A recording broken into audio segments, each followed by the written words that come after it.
And we're live. And I'm Don. It's late. I'm up. Hi. How the heck are you guys tonight?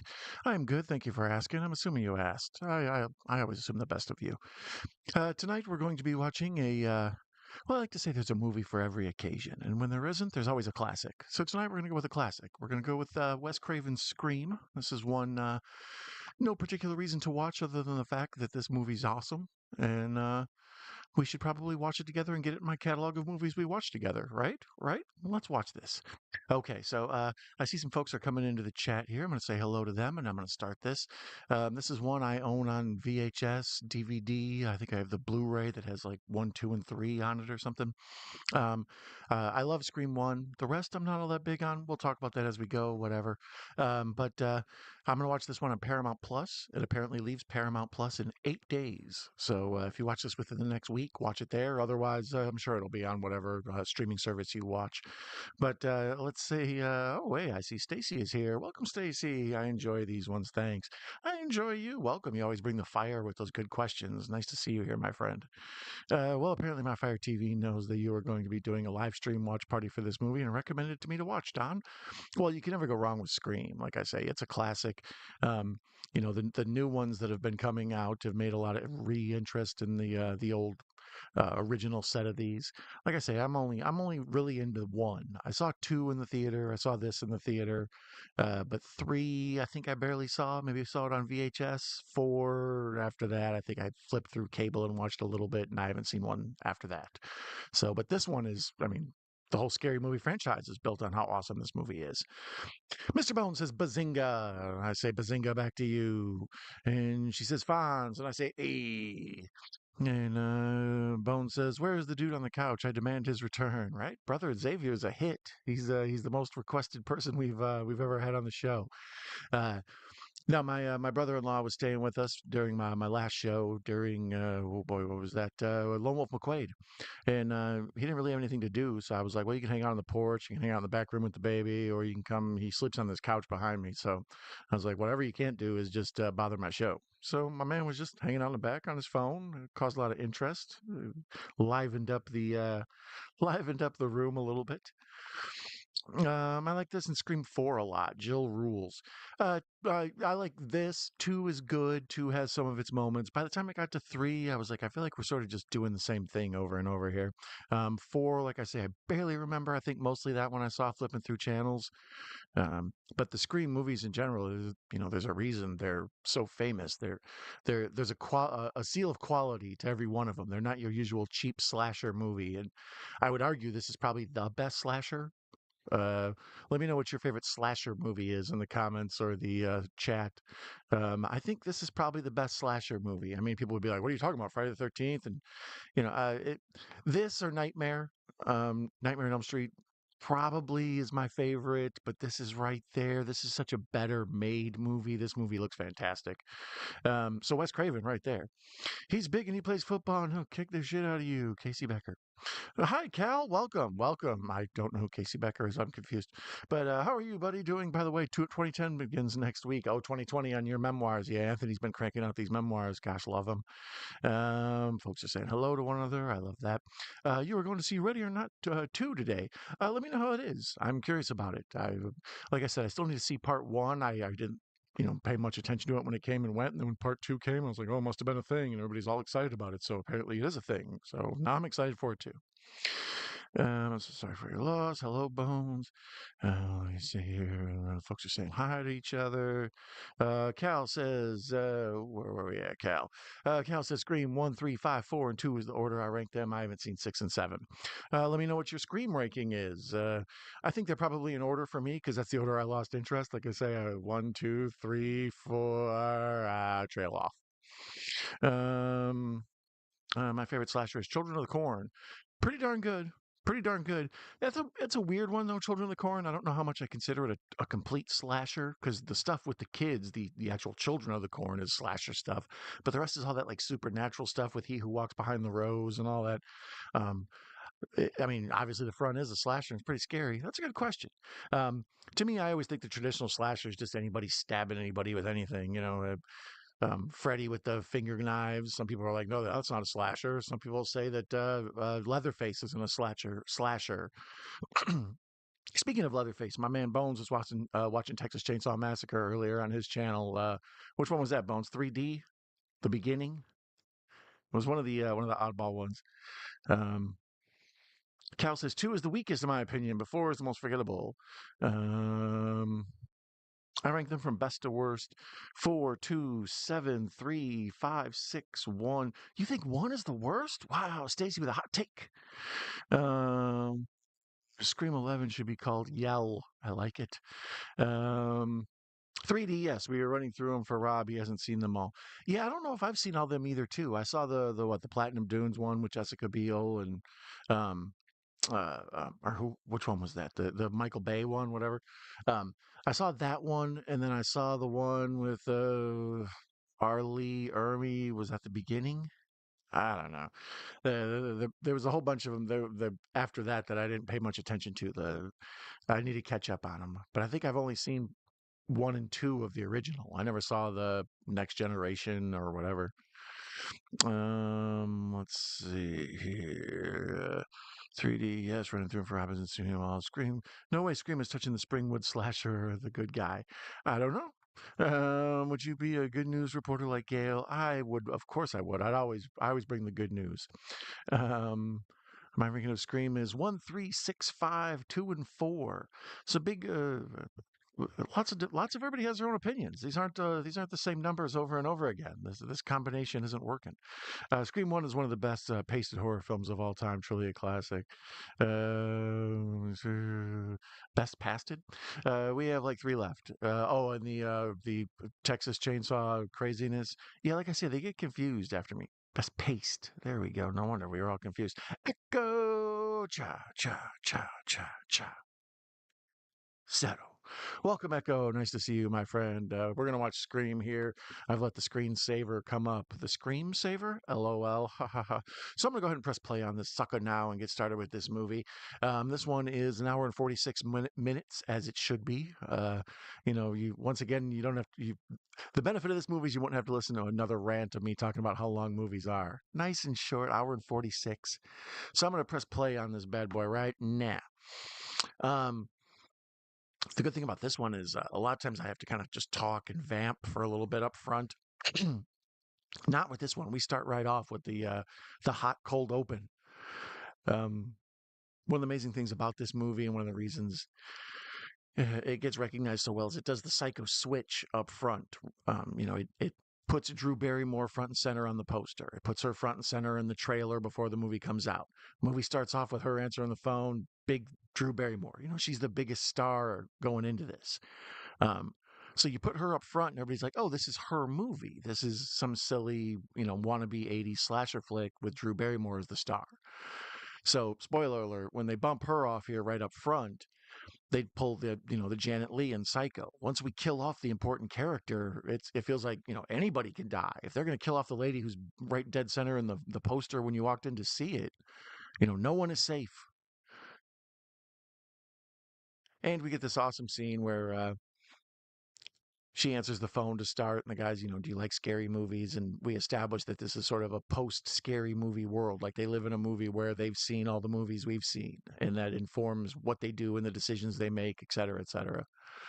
Um, a lot of times when this came out, the thing it was really applauded for, and people talked about like how great and smart it was that they thought it was the first like self-aware horror movie, which was just absurd. Like a movie like Student Bodies came out in the early 80s, maybe 81. This is like 15 years after that. So there's all sorts of, self-aware horror films that live in a world where other horror movies live too. But people acted like this was the first one, and that's what made it so interesting. I just thought it was interesting because it was one of the first, like I mentioned earlier, it's one of the best looking horror movies. It looks like a good, well made professional movie. Most horror movies look like some fool who didn't know what they were doing shot them. Beautiful cinematography. Once again, awesome cast. Wes Craven is the king of finding like young talent. Like the amount of people whose first thing was a Wes Craven stuff is outrageous. He found Johnny Depp. He um Ving Rhames. I think one of his first roles was for People Under the Stairs. Christy Swanson. I think Sharon Stone was also in Deadly Friend. BB. Bill Pullman in Serpent and the Rainbow. And then in this, he just got, a awesome cast of mostly TV people. Lillard had done a lot of movie stuff, but Neve Campbell was only TV, Party of Five. And uh, what's her name? Courtney Cox. Her biggest movie prior to this was Masters of the Universe. Actually, I got a bone to pick. Courtney Cox doesn't get enough credit.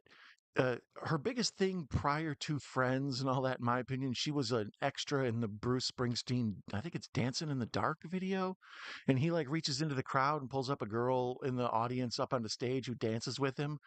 And she does like the Carlton, the famous like, hey, dork dance. Carlton actually says on the show, The Old Fresh Prince, he's doing that dance.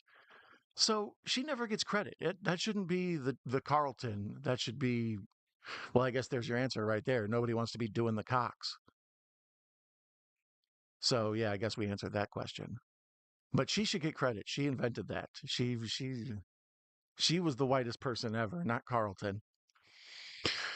So now we're getting the old when a stranger calls routine. She's answered the phone. She knows the killer sees her. He kind of gives away that he sees her. So she's running around locking the doors. Everything's frantic. Wes Craven, real big on the Dutch angles. He likes that crooked, tilted lens. Makes everything feel slightly off kilter and bizarre and uneven. It's intended to psychologically disturb the audience, like something's wrong.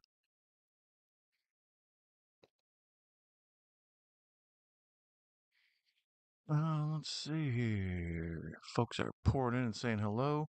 Let me see here. What you like better, pizza or pasta?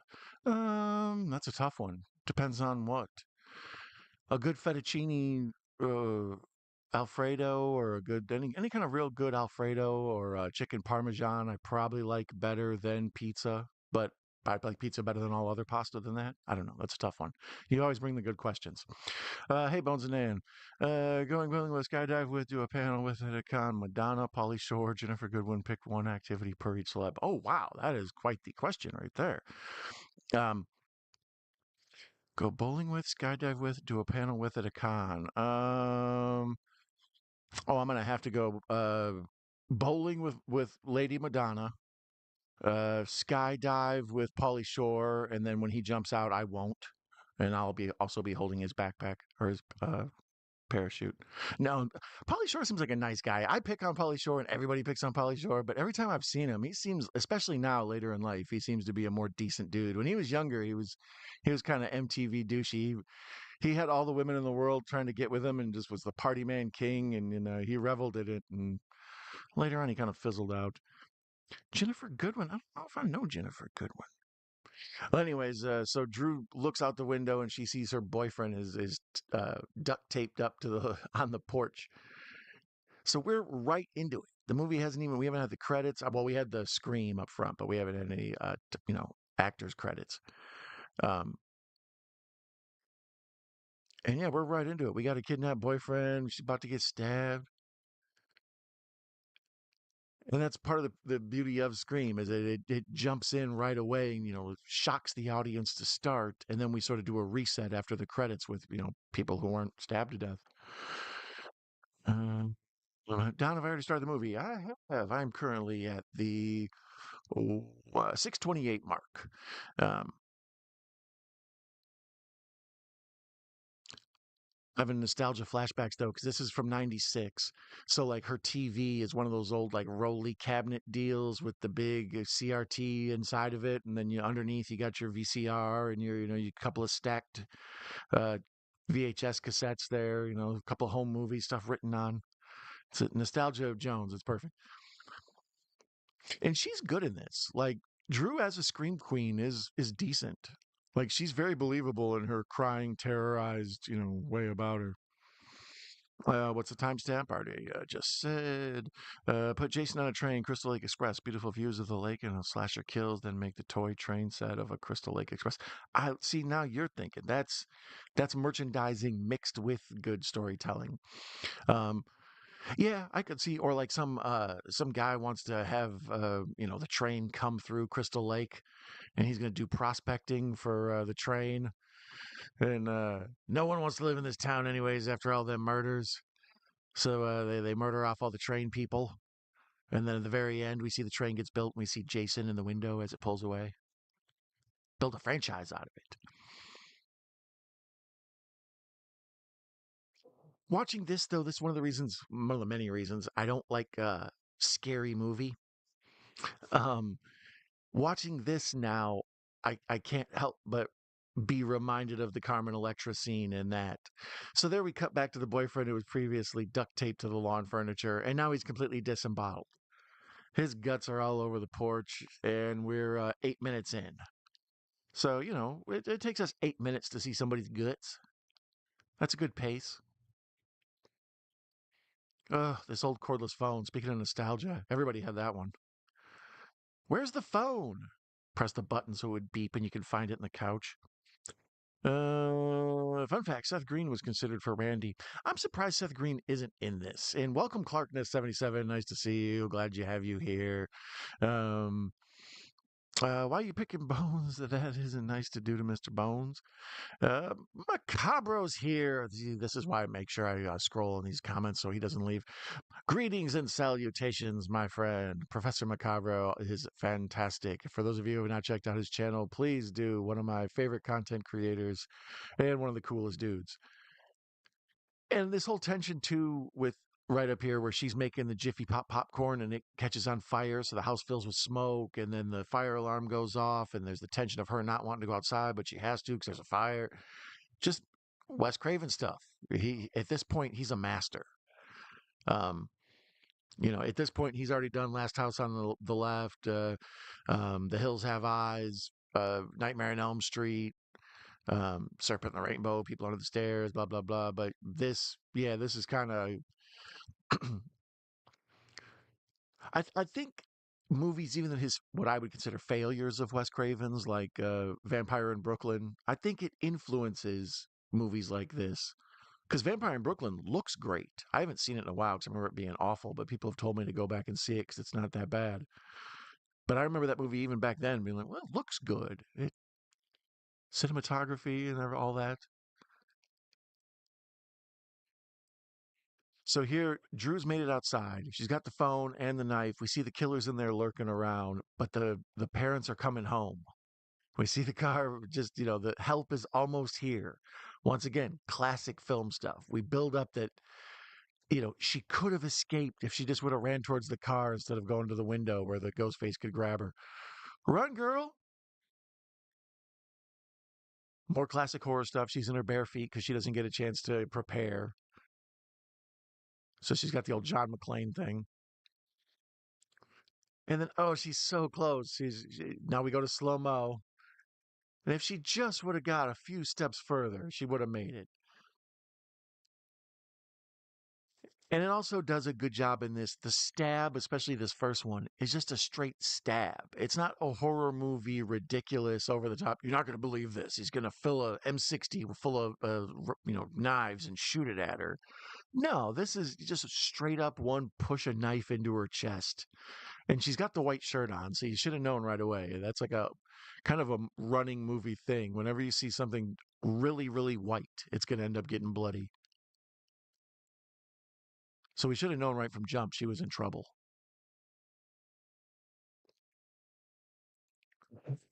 She's so close. Her parents are going inside.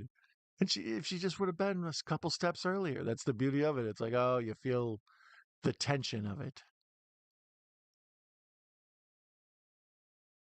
And stab down.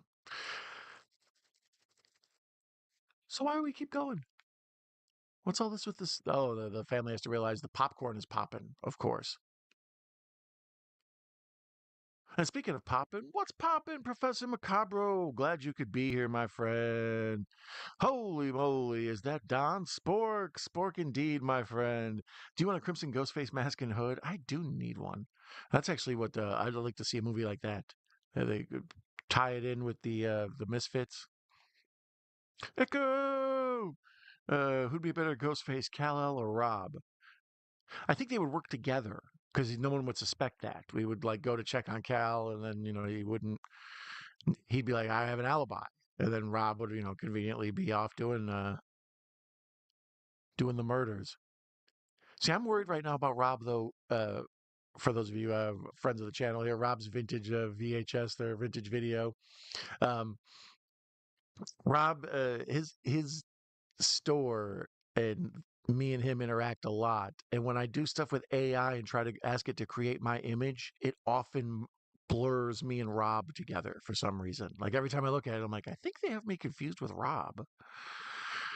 Captain Adam was in Newsies. Nickel for a paper, sir. I didn't know he was. I believe that actually. That's a. I don't know if that's a lie, but that's an urban myth. I would believe. We's in the skydive for sure. MTV douche is a great description of Polly Shore. Well, that's what I mean. On one hand, shout out to him. He was living the life. He's like a dude in his 20s who gets to go everywhere and people just give him free drinks and women want to hang out with him and stuff. And good, good for him. But at the same time, like I understand he sort of abused that, like a lot of folks who are young and have a lot of power or ability to get stuff done. They act like asses. But I've seen him on stuff other. He was on Joe Rogan one time. He's very interesting, nice guy. Let me see here. And this scene made caller ID skyrocket. Wonder if any movie producers had stock in that, right? This is all. Scream is actually it's in the pocket of big caller ID. Tatum and the new Tatum in Scream 7. I like that. Isabel May and Rose McGowan. The new Tatum is good. I'd like to see the scene where Sydney tells her why she likes the same. I, I'm down too. Okay, so here we've met Neve Campbell for like 2 seconds, and we see her boyfriend is in the room with her, and he's Skeet Ulrich. Like I said, Neve Campbell at this point, the main thing I knew her from, she was on a TV show called Party of Five, and that like launched a whole bunch of careers. Lacey Chabert and Matthew Fox and Scott Wolf and a bunch of people who like had just decent careers, but not huge. But this is where they all started. If you love a Christmas movie, you needed to watch Party of Five. Um, but here we see her in this. She's good. She turns up later in what's it called? House of Cards. I like her on that. Neve Campbell. She did a fine job. Skeet Ulrich. He was kind of a flash in the pan for like 2 seconds there. He was in what's it called? As Good as It Gets, I think, and he's kind of a hustler in that. Um, but the biggest thing I remember him from is in South Park, Bigger, Longer, Uncut. Satan has a picture of Skeet Ulrich over his bed. Um, at the time, biggest thing I thought about Skeet Ulrich is he looked like a combination or like some sort of weird mixture between Johnny Depp and the lead singer of Bush. Shout out to Gavin Rossdale. Is that his name? Nobody thought we were going to go there tonight. We did. I'm proud of all of us. When both killers had to be in there for the Drew kill, I always figured Stu was in back belly and front on phone. To be honest, I really, even though I've seen this movie a bunch, I've given it like zero thought of who was doing what killings at which times and how they pulled it off. I'm old, really old enough to remember when Drew flashed David Letterman. Anyone else remember that? Probably not. Only young people here. No, Drew is a weird character for me. When I was a little kid, she was the ET girl, and she was in later on Irreconcilable Differences and Firestarter and all that. Like she was a kid actor, and then she kind of faded away for a little bit. And she showed back up and was doing like teen dramedy, romantic comedy type things. But she was also going through like she was the first one I saw do the thing where once she hit her 20s, suddenly she wanted to be like nude on screen and explore her sexuality. A lot of people later on, I mean, they all go through it. Miley Cyrus and the list of women who follow that same exact career arc that Drew Barrymore like went through. But well, now Drew's what, like a talk show host? That's what probably most people know her as. To me, she's a romantic comedy queen. Like her and Sandra Bullock are like one and two of when I think romantic comedy. That's who I think of. Let me know your favorite Drew Barrymore role. I'm probably still going E.T. E.T.'s classic. If Michael J. Fox was fit, no Parkinson's, and full health, would he be a fun ghost face? Michael J. Fox would be a fun anything. There's another person where every time I've ever seen him interviewed, he seems like the nicest, like most down to earth, cool guy. So it's like I root for Michael J. Fox. I want him to defeat Parkinson's, just get up and just start running around and shit. Seth was busy with Buffy the Vampire when they did Scream. Um, what was the other one they were going to do? Wes Craven apparently before he did Scream, he was going to do the remake of The Haunting, the one that Liam Neeson was in and Catherine Zeta-Jones or whatever. He was supposed to do that, and then he passed on that to do this. Speaking of people who were busy with stuff.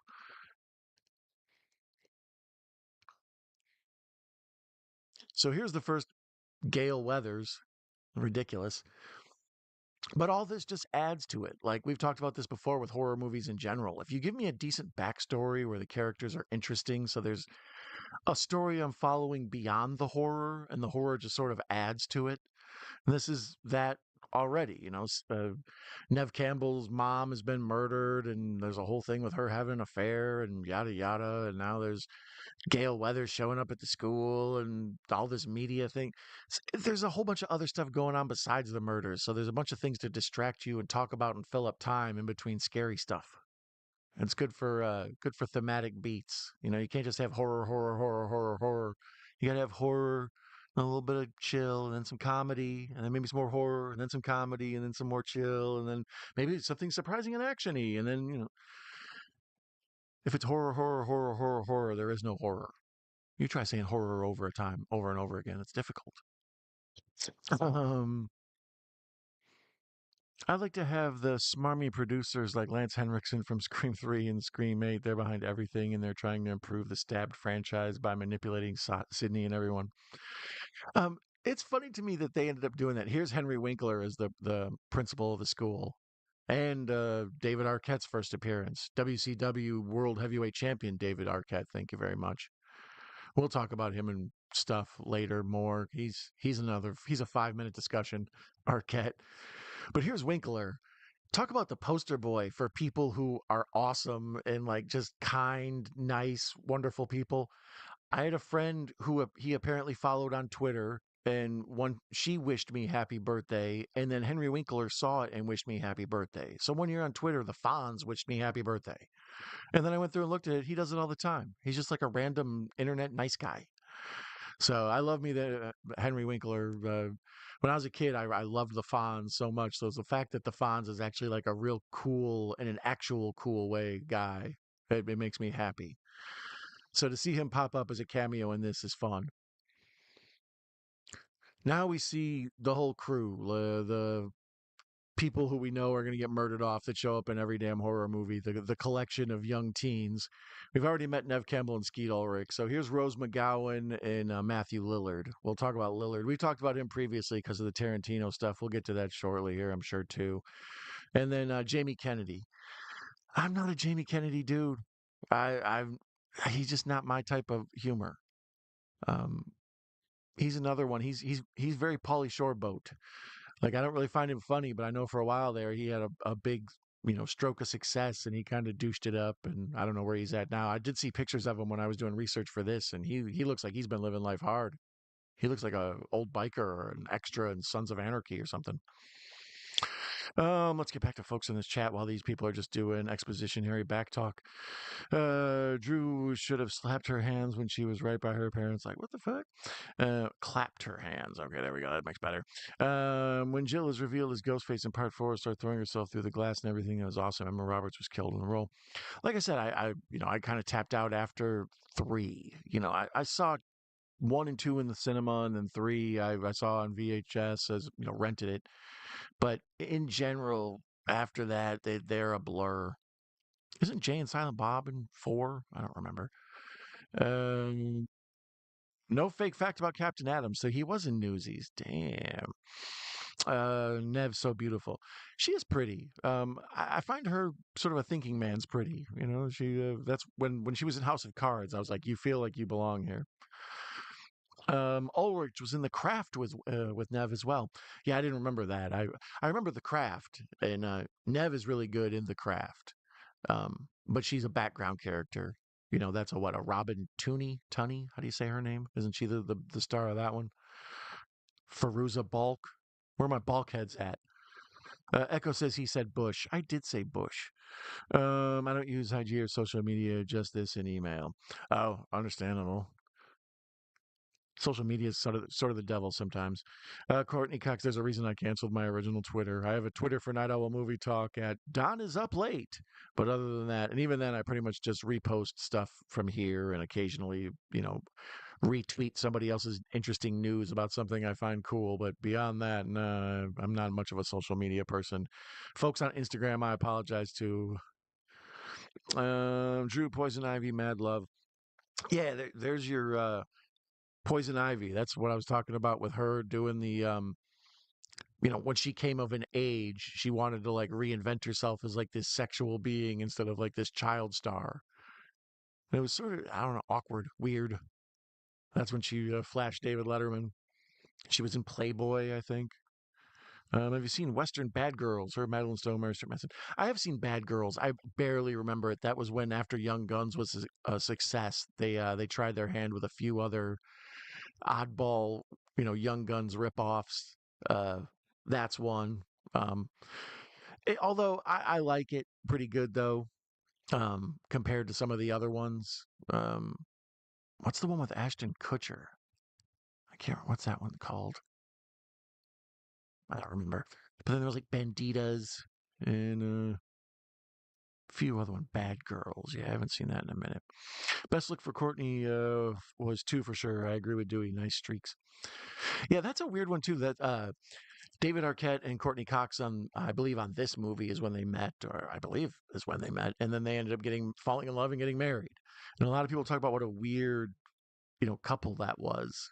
It said something about her. Like everybody thought she was kind of, boring and straight laced, and for her to marry a dude who seems halfway like certifiably nuts. But they seem fun. Posting this, I realized this movie's 30 years old this year. And also, it's been more than a decade since Wes Craven died.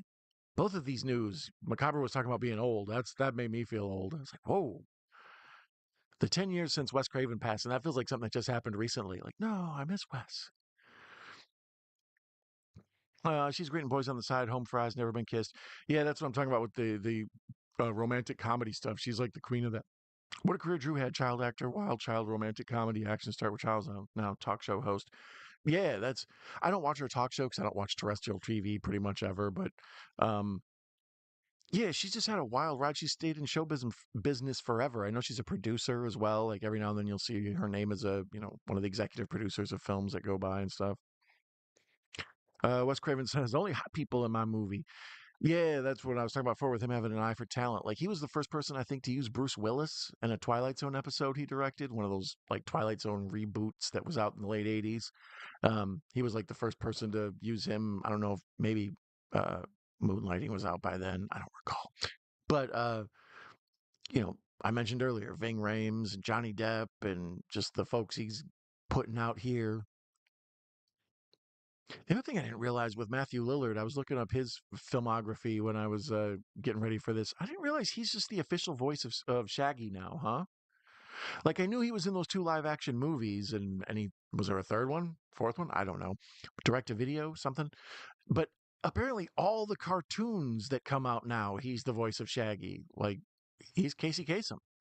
Yeah, I was unaware of that. I thought he just did the handful of live actions, but apparently, like every cartoon movie that comes out, those wacky ones, he's there. So here's the first time Ghostface calls Sydney. What's your favorite scary movie? And then she gives the whole speech, that once again, this is all self aware.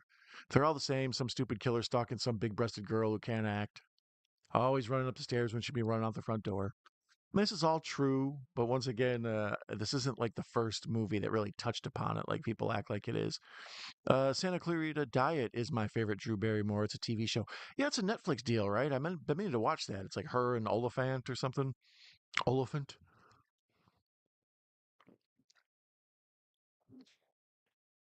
So yeah, this is more Ghostface on the phone with Sydney as she walks around. We're at the 27-minute mark. So we started off with Drew. That was about 20 minutes ago.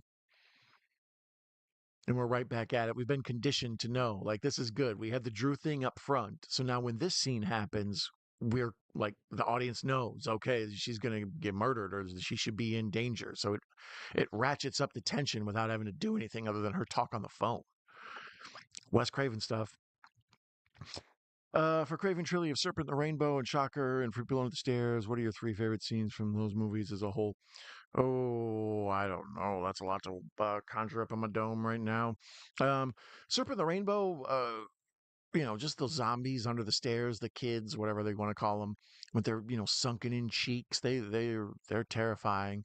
Old boy eating that bird that he shot, and he's picking the bird shot out of it. Um, Shocker is one I haven't seen in a minute. I need to rewatch Shocker. That was one that was on cable. I think I rented it when it came out on VHS, and then I ended up later on, seeing it on cable in the middle of the night a bunch. Serpent and the Rainbow is good because I've talked about it before. There once Romero's zombie, the George Romero Night of the Living Dead stuff comes out, the old school traditional zombie, which is just someone underneath a spell put on them, like it's a voodoo thing. So those zombies disappear. They'll like turn you into a slave. You have no mind of your own. You just are someone else's, minion. So their ghost face pops out of the closet and almost kills Sydney. But once again, good action beat. We had this at the start of the movie. And now about a half hour in, we're going to get it once again. Keeps the energy rolling. And Ghostface is a good mask choice. The what's it? Edward Munch, the the Scream, that famous painting. But this mask though, I wonder how much money they've lost on copyright. This mask is at every dollar store. I got one somebody gave me. I don't know. There must be no copyright on it or something, or it's too easy to mimic because the ghost face mask is everywhere. It's like the generic Jason hockey mask. Let me see here. Stacy says, I go shocker first, inside shop, people under the stairs, then he finds a tongueless chap. Serpent and Rainbow begins with the scenes. Thanks. Yeah, the scene with the tongue, yeah, that was a thing. Three is Scream's true ending, honestly. Yeah, the first three, like I say, that's when they kind of wrapped it up to me. And then when they did four, I was like, we're still doing this. This is never gonna end. And I'm having flashbacks to my childhood to when they said part four of Friday the 13th was the final chapter, and then it ended up like more movies right after that immediately. It's like, don't lie to me. If you're gonna tell me this is the end, be the end. Start over later if you have to, but don't go back on your word, sleazy Hollywood producers. How dare you? I like Scream, but the one thing I hate that came about it are those floating head glamour shot movie posters Scream inspired. So many floaty head posters, so unoriginal. I agree. Well, this a lot of things this does is it reinvents the slasher, a movie they kind of fizzled out at the end of the 80s. Then now this is 96, so it kind of puts energy back into this genre.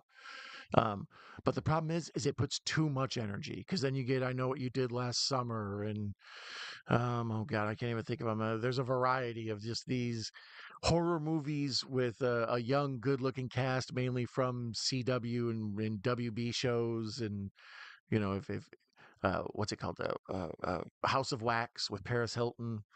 Um, Really, this kinda is where how we end up getting those ones we were talking about earlier, the Texas Chainsaw Michael Bay deal and the Jason Platinum Dunes and stuff. This being the money maker it was and the success it was, relaunches horror as a thing. But that's also Hollywood's fault for being stupid. Punch bug, no punch back. Um, Rose McGowan drives a red punch bug in this. Uh, um, it's Hollywood's fault for being stupid. Like right now, every time when I look at the weekly things coming out and whatever happened at the box office over the weekend and what's the top movie in the country right now and is anything going to come out next week to dethrone it? I like to do all that. And one of the things I notice consistently, cinema prices are expensive. So people only get out of the house and go see horror and then big action sci-fi movies that need to be on a big screen.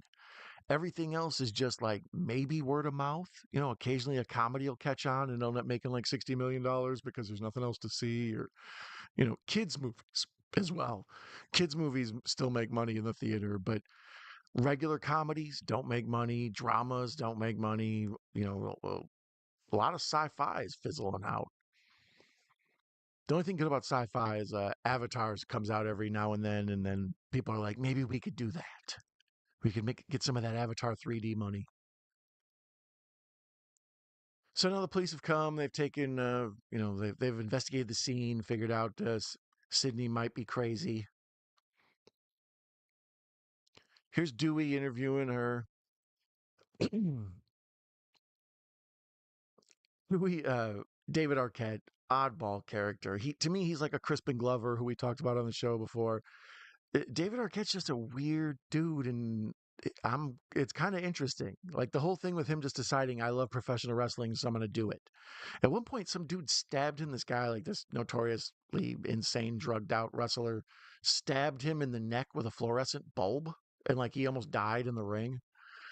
Um, we mentioned before he was in the movie Ready to Rumble in this old wrestling company WCW, and for publicity purposes, they made him champion for like a week or two. I think a week. He's just a strange character. Like he's married to Courtney Cox. It's like, how'd you pull that? I don't know. I'll show you what the world thinks of him. Look how they did him in Scary Movie. With Doofy. That's how the average person thinks of poor David Arquette. Let's see here. I mean, it's a fake fact on Captain Adam. He has a newsboy hat, though. I can definitely imagine him offering a paper for a nickel. Oh, I could see it too. And Captain in a newsboy hat's a good look. Captain's a handsome fellow. My favorite Neve Campbell role is the movie The Company. Don't know if I've seen The Company. I've seen the poster for it, the thumbnail stuff. I don't know if I've ever watched it. Fruza Balk is great in Gas, Food, Lodging and Return to Oz. Gas, Food, Lodging, underrated movie in the 90s. My favorite Fruza Balk is Island of Dr. Moreau. My favorite Skeet Ulrich role was in Riverdale. Oh, I never saw Riverdale. I'd like to actually watch that. I I heard the name Riverdale, and it never clicked with me that that was Archie. So when I found out there was an Archie and Jughead show, my mind was blown. I was like, "Get out of town!" So yeah, I'd be interested in watching Riverdale sometime. Yes, I love when he says nice streaks. Could really cut chemistry there. Rob has rebuilt Johnny Five. Johnny Five is still alive. He needs input though. The scene with Ghostface and Sydney still confuses me. Was it the killer? Was it a prank? It feels like a deleted scene. Yeah, that's what I mean. I've never really sat down and tried to catch this movie. Most times I don't. Like, oh, when the movie said that so and so was here and they couldn't have possibly been there. I never worry about that stuff. It's movie logic. I just try to follow the plot and have fun.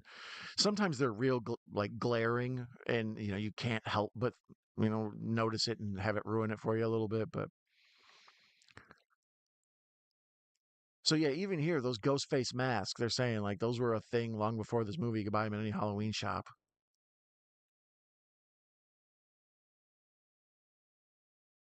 There's Rose McGowan lurking around in the background. She's funny in this. Like, it's confusing. She's basically here to be bouncy. Like, her whole thing in this movie is she's supposed to be the horror movie girl, the bounciness. God love her. So, but when you do that, you walk this weird fine line of parody. Like, I was thinking when I was watching The Substance. If you haven't seen The Substance, it's excellent, especially for horror heads. Um, and in that, like, they try to parody how absurd it is women are portrayed in things, how they're just objectified without whatever. Like, here's just a bouncing ass because ass is great. So, but by making that joke, you still contribute to the problem of just here's a bouncing ass with no context because ass is great. And that's how this is. It's like, well, she's supposed to be parodying what she is. Well, it's like, well, it's not really a parody if you are that. Like one of the more famous scenes in this is when she goes out of the garage. She's got the big headlights, on, smuggling raisins. So here, Courtney, what's her name? Gail Weathers catches Neve as she's leaving Sydney. I always want to call people just by their actor names. That's how I always think of movies. And that's where she socks her in the face. But once again, it ratchets up tension. The whole thing with you're not supposed to be next to me and all this stuff. It keeps building the plot that's going on besides the ghost face going around killing people. And then its favorite role for Courtney Cox is this movie. Well, I mean, all of them, like her character development is Gail. Yeah, like I say, I know her from Masters of the Universe when I was a kid, and that whole um, Bruce Springsteen thing. But she'll always be Monica from Friends. No matter how many times I see her, she's Monica from Friends. Well, Don, thanks a lot. I need to be reminded that I'm old with those old folk facts. Take my old folk meds, right? Whip It or Roller Derby was fun. Yeah, I wanted to see Whip It. I've heard that was good, actually. Juliette Lewis for life. I will agree with that. Wes Craven come back to life. He's 40 and he's like, heck yeah, let's get going again. What three movies you want me to do first? They could be franchise movies or any movie, etc. I don't know. That's a good question. Um, I would probably give him one of them like James Gunn, Marvel type deals or whatever. It's like uh, I would have him like be the overseer of Blumhouse or some rival to Blumhouse. Like, we're just going to turn the keys over to Wes Craven and let him, make some of the final calls on casting because obviously he's very good at casting people in these movies. We're going to have him do the final say on the look. Although some of his movies, like I really liked Red Eye. I thought Red Eye was a fantastic movie. It looked great. But didn't he also do Cursed? Yeah. Cursed wasn't very good. That was another one where they just sort of got generic good-looking young people to be in it. And it's a werewolf movie, right? Like I don't if it's a werewolf movie that I turn my face up at, it's bad. I'm sure we're going to run out of werewolf movies on the channel sometime and I'm going to end up having to watch Cursed. Maybe it'll be good the next time.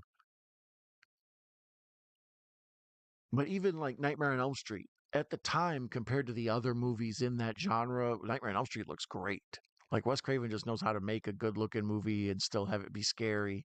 Um, I didn't like A New Nightmare, but I thought it looked amazing. And once again, great cast. Wes does that well. The thing with you saying if he comes back and he's 40, one of the interesting things about Wes is he didn't start until he was 30. He holds like a couple of different degrees, one in English and one in I think psychology, and he taught writing, I believe, at I couldn't even remember, Westminster University, or is that where the dog show is? I don't know. The point is, he was a college professor and a teacher, and he's very man of words and letters. So he didn't start making movies until he was 30 or in his 30s. And that's when he did Last House on the Left. Most people make a movie like Last House on the Left when they're in their 20s. So he got started in the game late, but he sure makes up for it. I would argue him and Carpenter are probably the two best horror directors with like a big catalog.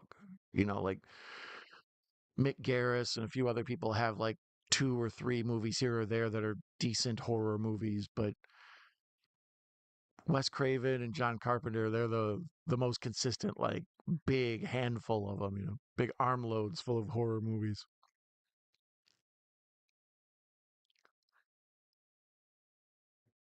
So here we see Neve going up to Courtney Cox and talking to her, and they're talking about how they have a restraining order and blah blah blah. It just ratchets up the tension and builds things to the climax. We're gonna have them at the school here shortly. Isn't there a murder there? And then later on, of course, there's gonna be the big party at the end, and that's the big one. So we're 40 minutes into it right now. Uh, Linda Blair is the obnoxious reporter here. I didn't realize that. Um, Wes is like, I'm back, everyone. You want to die? Your mother should have. The coldest line ever said to her, right? There are 5 live action Scooby Doo movies. Wow, that I was unaware of. Never seen Shocker. It's a what that isn't that the one where the dude gets electrocuted in the electric chair and then he becomes electricity and he's like a horror electricity guy. Red Right had a song in this, a Screamer Screamer right and Dumb Dumber part where they buy all the stuff in the shop and then the oldie lady steals the stuff. Yes, Red Right Hand. Okay, thank you. My favorite role for David Arquette is riding the bullet. Yeah, riding the bullet's decent. Let me see here.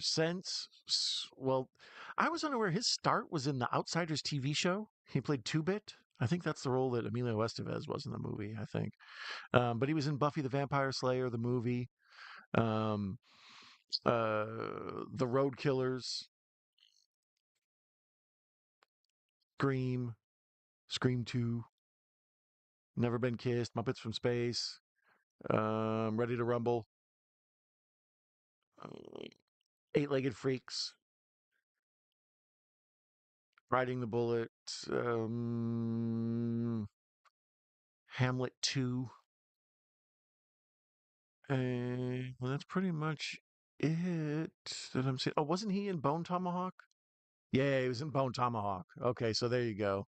That's probably my favorite one beyond this for David Arquette. So now we see him in high school. And once again, Rose McGowan, she's just here to be like dumb eye candy. It's like almost, like I say, it's a parody how she is. But at the same time, how much of it's parody if she actually just hears here bouncing all around? Her favorite Matthew Lillard role is Shaggy. Yeah, I feel you. My mom screamed when she finds that Drew's dead body is one of the best. So much terror and pain. Let me see here. Yes, the great in the company underrated Robert Alton one. Thanks, Nanette.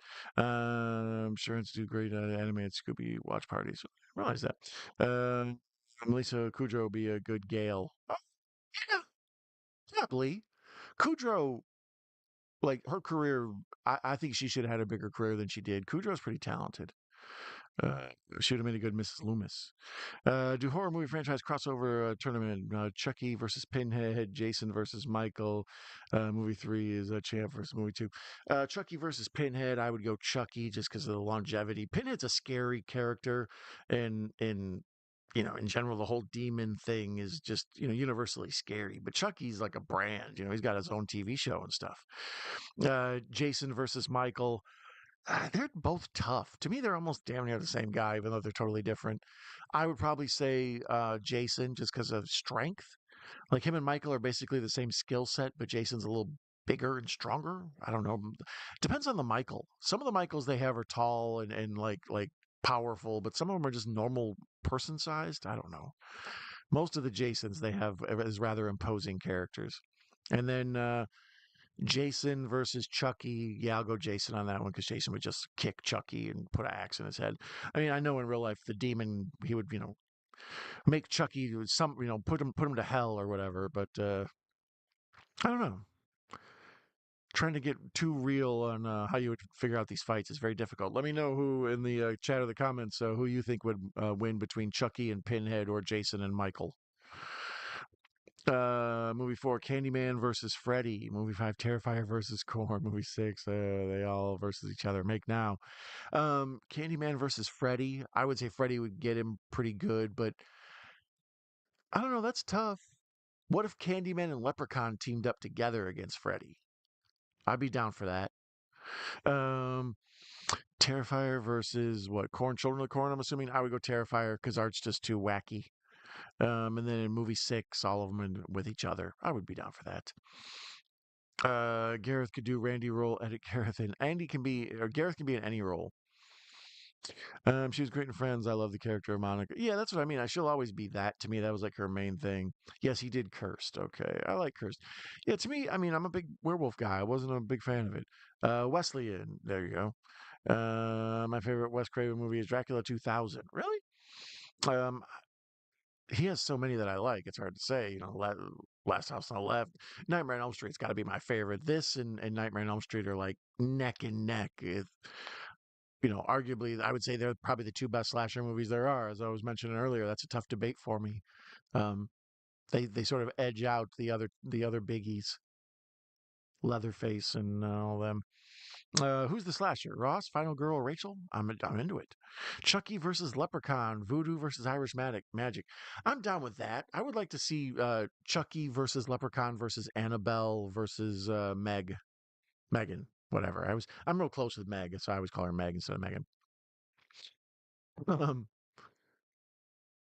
See, this is kind of the thing I talk about with horror movies. There's not enough, when people around you get murdered, there's probably a lot of gossip following you around after that.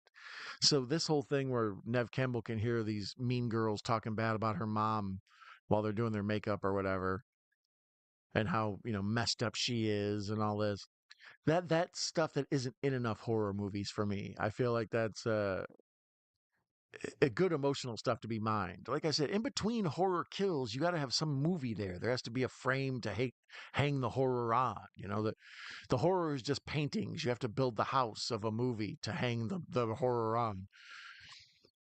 So this has a good story with this woman struggling with her mother being murdered and having an affair and all that. The people who are cool to her, even though they kind of whisper behind her back. And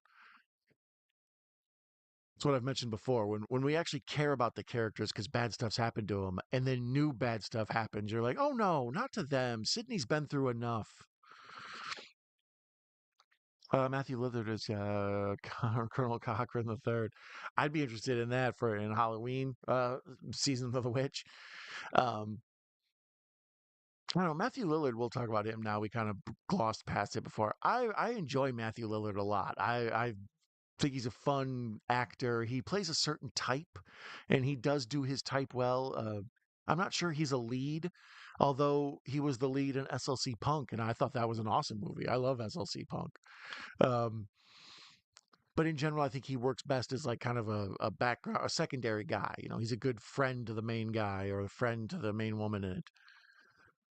Um, he is good in those new. Well, I haven't seen part two, but the Five Nights at Freddy's movie when he turned up in that, I was happy to see him. And then that's one of those cases where I kind of knew he.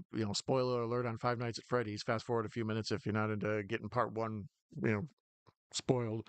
I kind of knew that Matthew Lillard would be a bad guy in part one because once he shows up in the movie like that, you're like, well, he's too big of an actor to be in this tiny, pointless role of, the guy who gives people the job at the pizza place. And it's like, no, you wouldn't have Matthew Lillard for that. He's going to be something bigger in this. And then, of course, when he turns out to be involved in the bad guy stuff, you're like, well, duh. Now I'm getting a bunch of angry hate mail in the comments about folks for ruining for Five Nights at Freddy's. Um, I often forget this movie has very little blood splatter and no nudity. Those are the kind of staples of slashers. Yeah, once again, this movie was a big Hollywood version of the slasher movie, which is weird. The sort of classlessness of nudity and all that other stuff that they throw in. Part of the charm of nudity is it's all, or of horror, is that it's got like all the rules are thrown out, so you can have sex scenes and other stuff that you can't have in a normal Meryl Streep movie. Shout out to Meryl. She'd be looking good, getting down, girl. So some of the exploitation stuff isn't really needed because of the classiness of this, I guess. I guess that's why the well-written plot is here. What we lose in boobs, we make up for in plot development.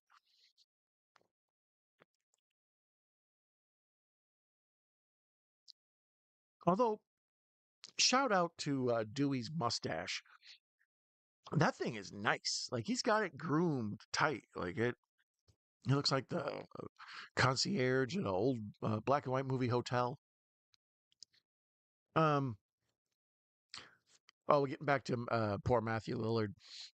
Recently, he was kind of in the news and dug up, not because of the Five Nights at Freddy's 2 stuff, but because Quentin Tarantino was talking about, strangely enough, he was talking about There Will Be Blood, and he brought up Paul Dano and how Paul Dano was weak sauce, and that was like the main thing wrong with that movie is the villain, the bad guy of the movie is too weak to carry it. And I would argue Tarantino's dumb as hell for that opinion because that's part of the charm of it. The mentioning professional wrestling earlier there, that's a classic. You have the sniveling weaselly guy who should get his ass kicked by everybody as your villain, and it makes him even more hateable. If your villain's a big, strong, bad guy who needs to get punched in the mouth, but nobody's able to do it because he's just the biggest and baddest, that's a certain type of villain. But the other way, the little slimy nerd where it's like, oh, if anybody could just get their hands on this guy, and that's what, Paul Dano is in that movie. So I totally disagree with Tarantino's assessment. Um, but out of nowhere, when talking about that, he just decides to bring up how all the actors of that generation are very unimpressive and don't really have a lot of screen presence. And he threw Matthew Lillard under the bus for no reason. Like, why him? So there we see, the Henry Winkler trying on the ghost face mask. And he's in his principal's office doing his thing, and they build up a lot of suspense with this because it's like, no, not Henry. We love Henry, not the Fonz. Hey, sit on it, Bucko. Wow. Let's see here. Thoughts on Tarantino's comments on Matthew Lillard was not a good actor. There you go. Thank you, Macabro. You're helping me out here. Yeah, that's what I mean. Lillard in general, I enjoy. He's good at Shaggy. That's a bit of a part, whatever. But I mean, the paydays roll in. If there was apparently five of them or whatever, and he's still the voice of Shaggy on all other ones. I'm not hating on him for that. Um, every time I've ever seen him turn up at anything, he's usually like sort of goofy comic relief type guy. There's Wes Craven cameo. He looks like Freddy Krueger. Henry opens up the door to the hallway of the school, and you see a guy in a red and white, green striped sweater, and he's mopping, and it looks up, and he's got the fedora on. I believe that's Wes's cameo. Mr. Himbry. Look at the suspense. I don't want anything to happen to Henry. Be okay, the Fonz. Be okay. You got it, shortcake. Lillard the billionaire on Cross, the James Patterson Amazon program. Lillard, yeah, we were talking about him. It- the stuff I've seen, like I said, SLC Punk, I think he's great in that. He's super funny and likable. The Five Nights at Freddy's one, I haven't seen the new one. Uh, so there it is. There's where the Fonz get stabbed. Have you no respect for authority? Not only is he the principal of your school, but he's also the Fonz. And he opened up a prost- uh, whorehouse, for lack of a better term, a cat house inside of a morgue with Michael Keaton. The man's lived a full life. How dare you?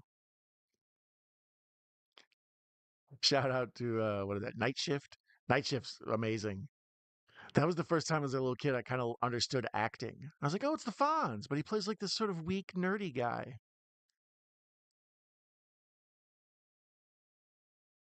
So yeah, we're getting more just backstory, talking, exposition thing. If Crystal Lake flops, hire Meryl Streep for Pam. Get Sam Mendes to make next Friday the 13th. Emily Lewis is Eli make now. Um, I'm always for classing up anything or giving a new twist. Like people are down on superhero movies right now, but one of the things that's cool about them is every now and then they just sort of like shake up the etch a sketch and start over. Like, okay, we've done all these Batman stories. Now, if we tell all the Batman stories where they're young, or we tell all the Batman stories where he's an old man, or here's one where he's just rich and apathetic. He doesn't want to do any work. Let's get this handsome person to play it. Let's get this handsome guy to play it. Who's very James Bondy right now? Let's get them to play Batman. So just keep starting over and doing different stuff, different takes on it, different universes, whatever you want to call it. Um, that's how I'm with any of this stuff. I'd like to see a totally different take on Friday the 13th or a totally different take on Halloween. Oh, the video store. Oh, talk about nostalgia. Oh, we see that Randy works at the video store, Jamie Kennedy, and it looks a lot like a family video, although it does look a lot. I think it's the same exact video store that in Last Action Hero. I'm sure this is just a set, but it looks like the same way. They probably used all the same props and everything. I love you, Mrs. Night Owl. Got a oh boy, that baby's a monster and a menace. Uh, Mrs. Night Owl says hello, everyone. So yeah, here's Lillard and Jamie Kennedy. Lillard is wiping the floor with Jamie Kennedy. How dare you say that he's not a good actor? Really, I think it reflects back on Tarantino. I've said this before. Tarantino's going after a bunch of people for no reason. Uh, he talks about how Hitchcock isn't that impressive. He's talked about Spielberg and some of the things that he thought he didn't agree with, and he second guesses everybody. I think, in my opinion, he sees the end of his career coming with that whole "I'm only going to do 10 movies" thing, and he's reflecting back on what he should have done or some of the choices he should have made, and because of that, he's trying to tear down other folks. The classic thing. And if you're jealous of somebody else, you try to tear them down to lift yourself up. And I think Tarantino would be better off being like just like an ambassador of film. He should be all over the Cannes Film Festival or like how I mentioned they should let Wes Craven, if he was still alive, run a horror studio. They should let Tarantino be in charge of the Oscars. Like let him redo the whole thing, revamp the Academy and how they vote and all of it. But instead, he's just kind of a grouchy dude who writes novels and does podcasts, and every now and then he turns up on stuff and talks, just real raw. And it's kind of okay if you deal with somebody and they're shitty, a sporky, um, and then you tell the dirt on that later. Like, oh, I worked with this actor. He was a real jerk. He never was on time, wanted to argue with me, rewrote all my stuff, whatever. I could see your complaints publicly about that. But just an opinion of like this actor I've really never done anything with, I don't like him. He sucks. What's that all about, bro? Yeah, Skeet Ulrich there with the V-neck white shirt looking real Johnny Depp. How do you get that haircut? Do you just like go into supercuts? You're like, give me the Depp. I need kind of shaggy. I need bangs, but they need to be wispy. They need to kind of fall into my eyes. But I can't mess with them. It's got to add to the effect.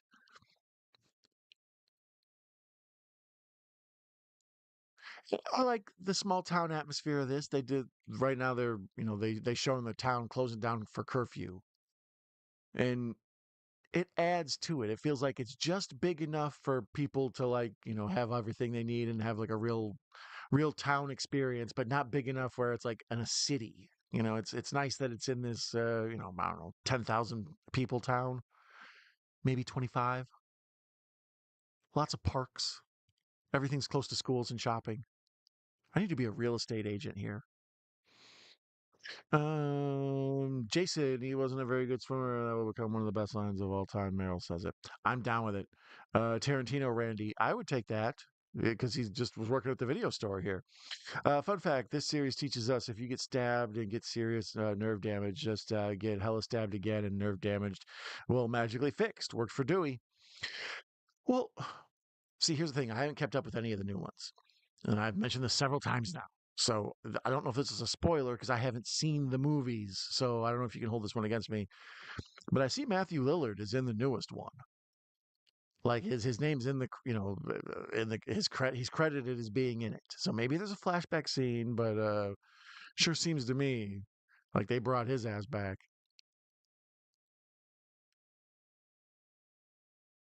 If they brought Sigourney Weaver back for all them damn aliens, they can bring anybody back. They even killed her and brought her back, like regenerated her.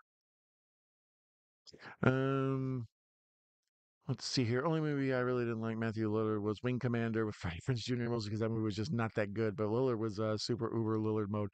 Yeah, I remember Wing Commander. That was around the time like oh god, was it 3DO or the PlayStation uh CD games or whatever it was. There was some gaming system that had that Wing Commander game. Can't remember what it was. And it was some oddball one. There was also is that the one with uh Mark Hamill in it, Wing Commander? They basically added video elements to the video game. It was like the first time the cutscenes were like, scenes from a movie, and that was Wing Commander. So then when they made the game, people were kind of like, I don't know, not really excited about it, and it flopped. It was a, wannabe Star Wars, Star Trek type thing. But I've heard folks cape for it. I've heard them say, I like Wing Commander. Not anybody I hang out with, but it's no Last Starfighter. But what is? Um, Yeah, make Hackers Legacy Quill. And something a regular Lillard on board, hack the planet. Yeah, Hackers is another one with Lillard. Um, that's a perfect kind of role for him. Just silly, fun, chewing up the scenery. Um, you can really plug him into a lot of roles. You can make him likable if you need your love interest or your star to have a love interest. You can make him like the fun friend. Um, like I mentioned with SLC Punk, the amount of starring roles I think he can work with is kind of limited. But I don't know. There's roles and stuff for everybody, and he seems like a nice guy. So all the best to Matthew Lillard. By golly. Paul Giamatti for Loomis. He struggles to reach Michael over years of contradictory methods, etc. More of Loomis saga. Hello, Mrs. Night Owl. Folks saying hi to Kayla. That's very sweet. Mrs. Night Owl, favorite movie. We were talking about the other day. I was like, when Xavier was here and sitting in the back, I was like, "Do you ever want to come on the show and talk about one?" She was on in the Teen Wolf episode. She pops in at the end. She'd never seen Teen Wolf before, and I said, "Hey, there's supposedly a phantom dong in the background of the scene. You want to check it out?" So she pops up in the Teen Wolf commentary, uh, of which there are nearly 100 of them in the commentaries playlist on Night Owl Movie Talk homepage there. Um, you can go to my channel and find all sorts of your favorite films, and you can do this with your favorite movie. Getting back to Mrs. Night Owl, her favorite movie's probably Nightmare Before Christmas. She's a big fan of Labyrinth. What else does she like? She likes Dirty Dancing. What are you gonna do? It's she. I can't help it. That I see. Look, I'm stumbled to even try to cover for her. No, she likes Dirty Dancing. What else does she like? We were talking about things we could watch. She likes White Chicks. That's the only one we argue about. She likes White Chicks, and I like Idiocracy, and I hate White Chicks, and she hates Idiocracy. So we were discussing that. It's like, well, we should sit down and watch a double feature of those and try not to argue on air. But Mrs. Night Owl's seen. I make her watch all the stuff I love and talk about. So she's seen Lebowski, Pulp Fiction, Memento. These are like some of the first movies we watched together as a couple. I was like, here's stuff I'm going to be referring to. So let's make sure you've seen Jaws. Sorry, I keep hearing like a tick, tick, tick. So either a fly is trapped in here and is banging against the window and escape, or a Cenobite is here, and they're mad about my whole takes about Hellraiser earlier. What's Xavier's favorite movie? That was tough because I asked him. I was like, "Hey, dude, I don't know what I'm gonna do with you. You're here. I don't, I need to do my show. What's your favorite movie? Maybe we'll watch your favorite movie." And he sat there looking at me like I asked him what's his favorite baseball player from 1906. Um, Yeah, he couldn't think of any. So he likes horror movies, and he liked the Five Nights at Freddy's 2. He saw that, but in general, yeah, he's not a big movie person. At least not like how I am.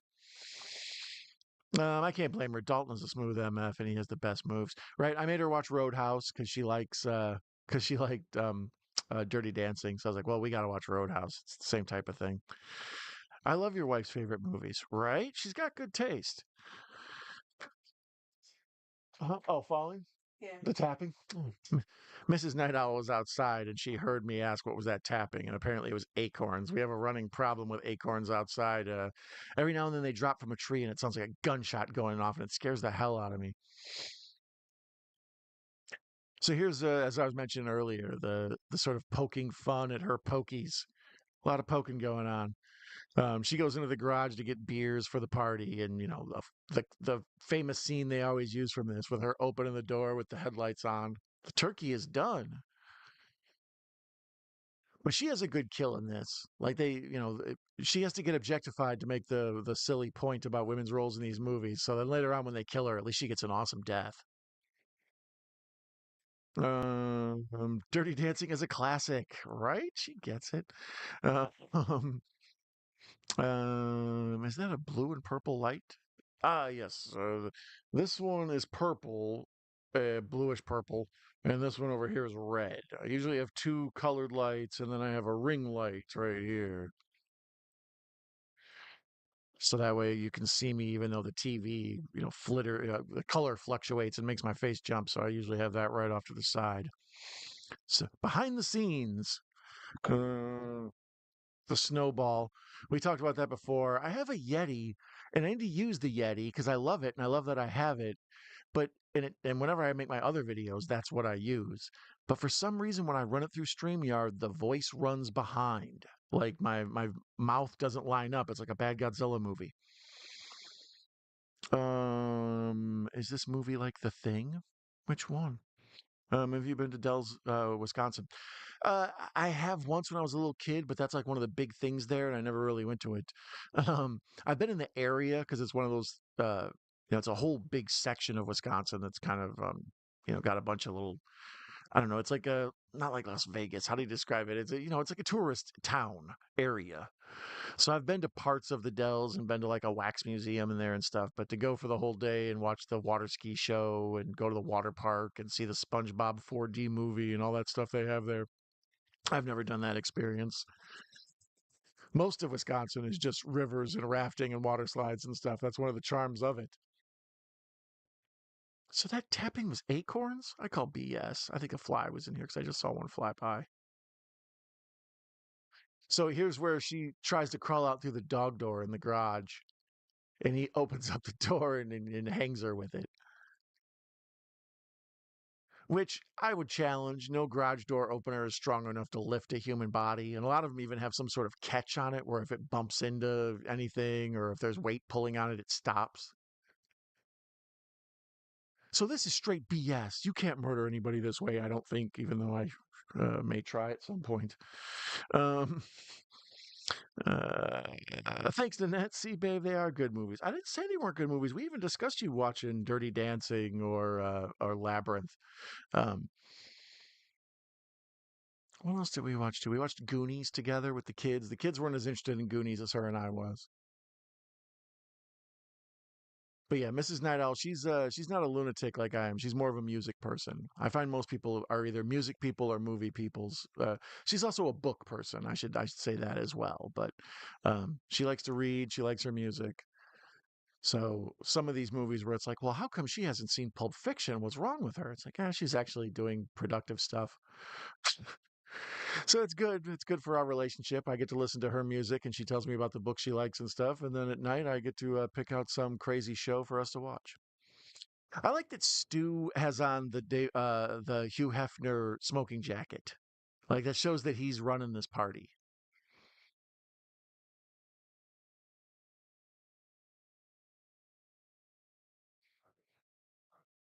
Yeah, once again, Jamie Kennedy. I just can't do him. I don't know.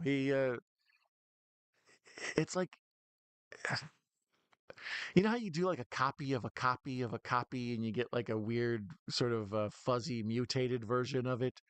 Like that's how I feel about Jamie Kennedy. It's like he's somebody took Jerry Lewis and like washed him and dried him and made a copy of a copy of a copy. It's like what's a really bad version of Jerry Lewis? Jamie Kennedy. Sorry. And then if I swear to God, if somebody pops up and they're like, "Yeah, but Malibu's Most Wanted," you can just get the hell out right now. That's in that same boat. Like I don't like that, like pushing the boundaries of racial humor. It's hard to word how I feel about this.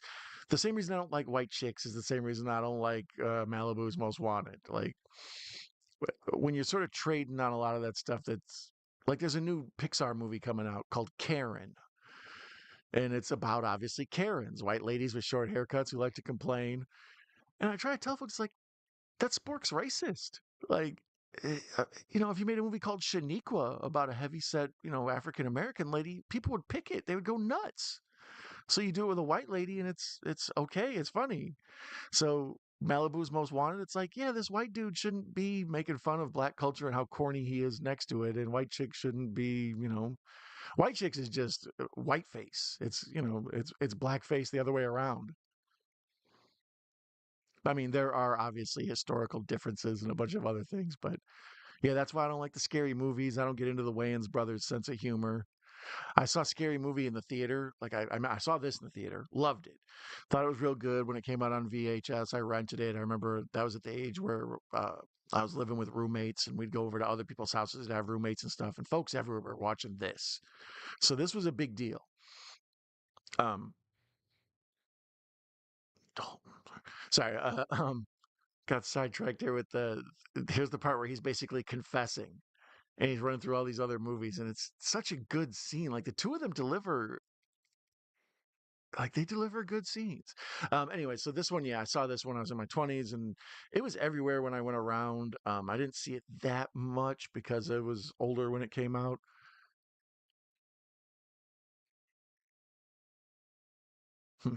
Anyways, let me get back to this. Dalton wins in a fight. Oh, well, the question was, Pop shit. Pop quiz, hot shots. Which Swayze wins the fight? Dalton, Johnny Castle, or Sam Wheat? Oh, I would go Dalton. Dalton's the man. Dalton wins a fight. Dalton 100. Thank you, Kayla. P. Randy is Max Headroom. I didn't know that. Pop quiz, hot shots. You are stuck in a room with Pauly Shore, Tom Green, and Jamie Kennedy. Who are you punching first?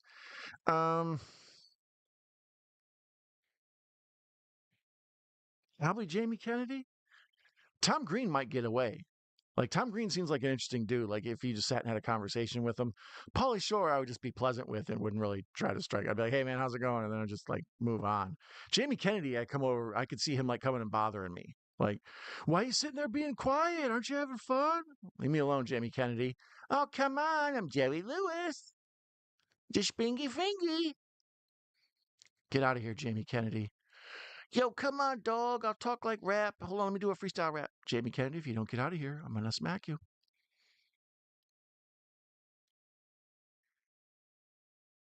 So here's the famous scene where they're all watching, what is it, Halloween? Yeah. And Jamie Kennedy kind of explains, the horror movie concept, you can't say I'll be right back, et cetera, et cetera. Anyways, while we're talking about this, I kind of lost my train of thought there when we were talking about the scary movie, the parody of this. This came out, I saw it in the theater, I loved it, and then it was everywhere. So when Scary Movie came out, I had seen this a bunch. So I saw Scary Movie in the theater with some friends, and it was packed, and people were cracking up. Everyone around me loved it. And I was sitting there with my arms folded, like not having fun at all. I was like, this is just Scream. And they rewrote it to make the laziest jokes and homophobic stuff or whatever. Like, I don't know. A lot of the humor was just really kind of passe. It wasn't funny to me, but it was just such a redux of Scream again. And I guess Airplane is as well. Like, I never saw that movie that Airplane was originally based on, but they say it's damn near the same movie, like shot for shot, like, or sequence for sequence. Um, so when Scream or Scary Movie came out, it actually, when they were going to make it, they realized they were going to get sued by Wes Craven, and there was no way they were going to win. And I think Wes Craven even said, like, "Yeah, I'm suing you. If you release this, I will see you in court. You're just stealing my script and putting dumb gay jokes in it and stuff." So they made Wes Craven a producer on Scary Movie. I always want to call it the other way around. I always want to call Scary Movie Scream and Scream Scary Movie and Stab and all that. It's too much floating around the old duder's head there. So here they're talking about the horror movie rules, which, like I mentioned before, it's not the first type of movie to look at that. Student Bodies is one I love. It's like a slapsticky airplane type movie about slasher movies in the 80s. Talking during Horsehead Bookends? We may have to watch it sometime. I watched it with our friend Gareth from Video Tasties on his channel. And I think a couple thousand people have watched that watch along because the folks who love that movie do appreciate it. I would punch Tom Green. I don't like Tom Green. Never cared for his humor. Blows my mind. Drew dated him. Yeah, there's another one. The whole Courtney Cox, David Arquette thing. Drew Barrymore and Tom Green. That's what makes me think Tom Green might be like an interesting person. Like if you just sat and had a conversation with him, like the way his mind works and stuff. But there is always that weird thing that he might just at any point get up and just start giving you a lap dance on your forehead, or let me give you a foot massage. No, Tom Green. Come on, take your shoes off. No, Tom Green. Back up. He seems like a little too. At any point, he could flip the switch and become Tom Green on you. But if you could catch him being a normal guy, but he's interesting. See, here's more. We talked about the plot besides the ghost face murdering people. We see Sydney and Skeet Ulrich here getting it on, and we know she's a good girl, and that's like the horror movie rule that the good girl is safe. But so she gives it up right here, and then the killer comes, and we're like, oh no, she doesn't have that cloak of virginity to protect her anymore. Once she slutted it up, she's in danger. So it uses the horror movie tropes and stuff as a I don't know, interesting bit of a plot device. To me, this movie's funny because, in a weird way, the subtext of it is a diss. Like, it actually is about people who make bad horror movies. Like, I feel like this movie is a statement on Wes Craven saying how many other folks just picked up a camera and tried to do their amateurish best to copy what people who are good at this do. Because Wes Craven's always kind of been like that. Like in The Hills Have Eyes, there's a movie poster for Jaws that's been ripped down. And that's a Wes Craven subtle diss. He's trying to, make a comment about how Jaws isn't real terror, The Hills Have Eyes is. And then later on in Evil Dead 2, I think it is, or is it 1? 2, right? Yeah. There's the Hills Have Eyes poster in the basement down with Henrietta, and it's ripped up. So these dudes put their little subtle digs in there at each other.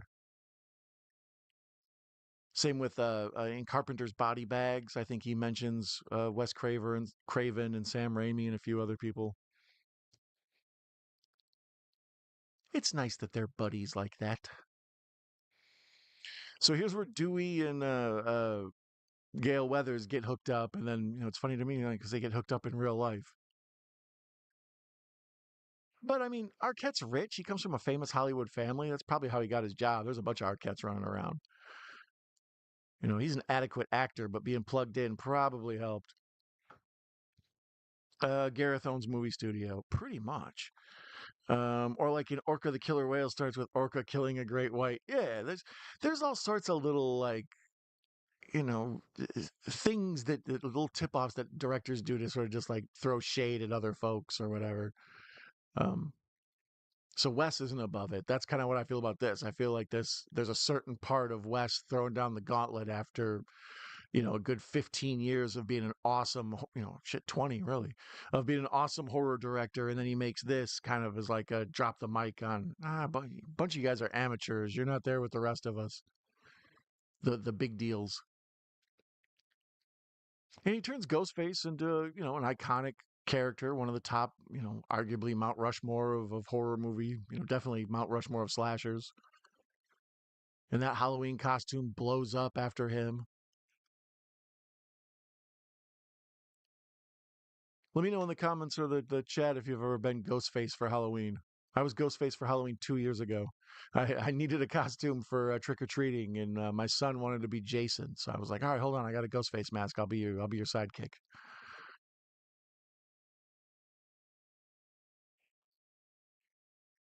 So yeah, here's Neve Campbell and Skeet Ulrich have been getting it on, and she's combing her hair, and they got the post sex afterglow. God bless them. And he kind of that's when she starts to piece stuff together. I don't know if we needed the whole voice box voice changer thing.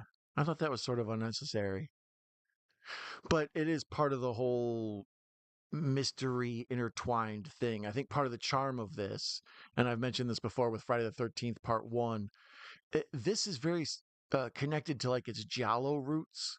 The 70s horror, the Italian horror stuff. They call it. They had made these horror movies called giallo. In Italian, giallo means yellow, and they used to make these horror movies or horror stories on like pulp magazine paper, and the paper was yellow. So when they made these horror movies that were of the same like kind of pulpy, salacious quality, they called them yellow, giallo. So these giallo movies came out in the 70s, and a lot of them were mysteries of some sort. They weren't just a straight horror killer deal. It was like who's doing this, so it kind of keeps the engine of the story going. And I think that's what this does. Like in Nightmare on Elm Street, basically, once we know who Freddy is and what he's up to, everything else is just Freddy fights. Same with Jason. Once we know who Jason is and we've heard his backstory, everything is just Jason killing folks. So there we see Skeet Ulrich get stabbed to death, which was a real twist because you were kind of convinced at this point it was him. Like after the two of them got down and he was suspicious. But oh no, it's Shaggy, friggin' Norville or whatever Shaggy's real name is. And here we're doing classic horror movie in the house nonsense. Run around a room. All the rooms are connected. You go through this room and you come out in the hallway. You go through the bathroom, you come out in the bedroom. I live in a real house. You turn into a room, you're in that room. To get back out, you go through the door you came in. That's how we did it when I was a kid.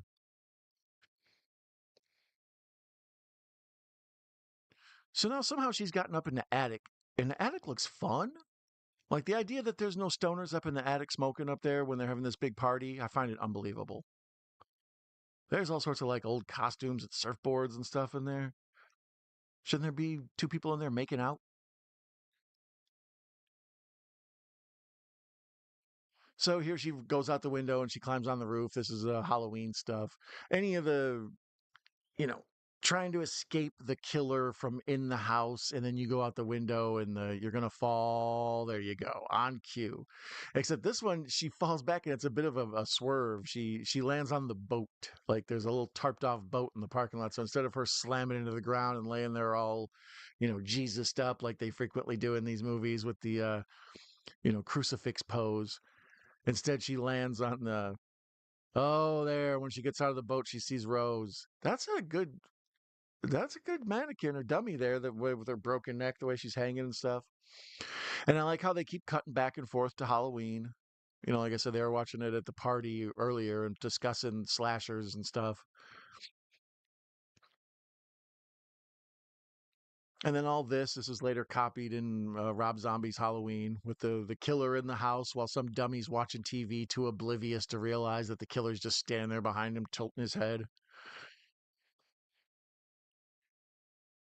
Let me see here.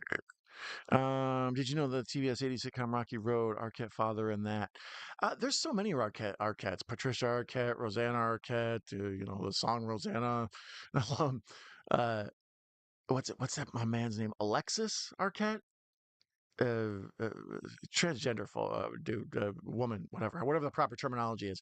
But that was like one of the first high profile like transgenders in Hollywood or whatever.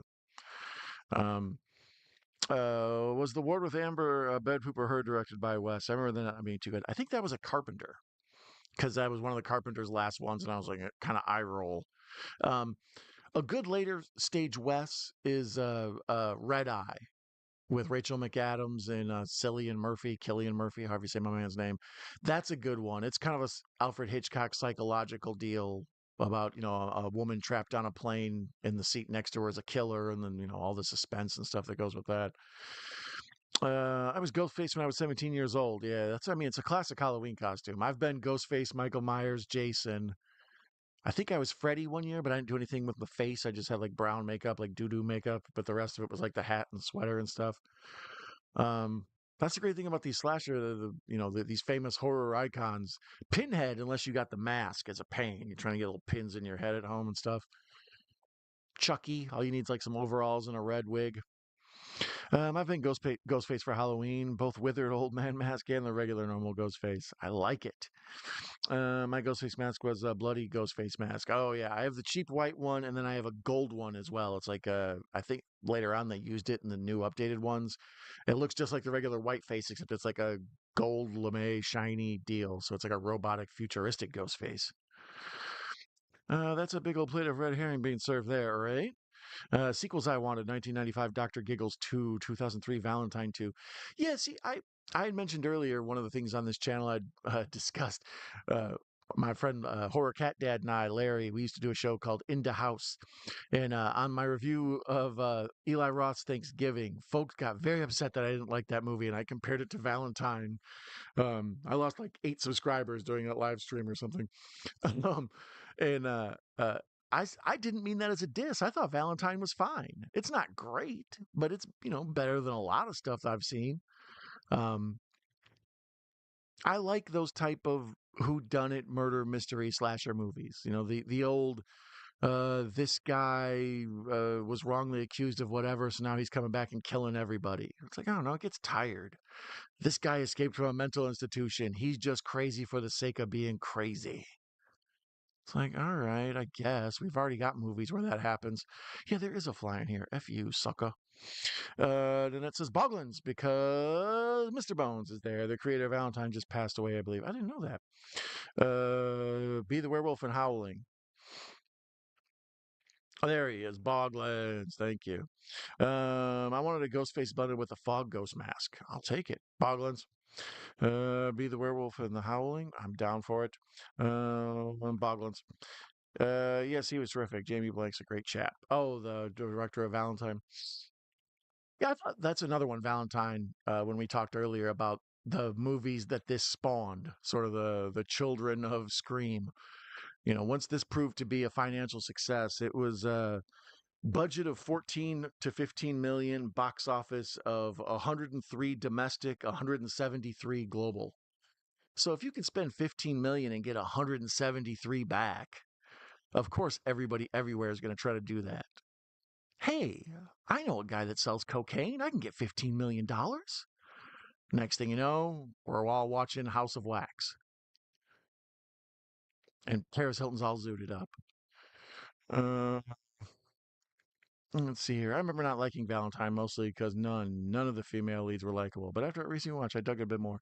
I like the face in there, and then is Denise Richards in there? She was a big thing at the time, so she was like the same way they threw Paris Hilton and House of Wax on there. Like somebody will be big for a minute, and they're like, just get them out there.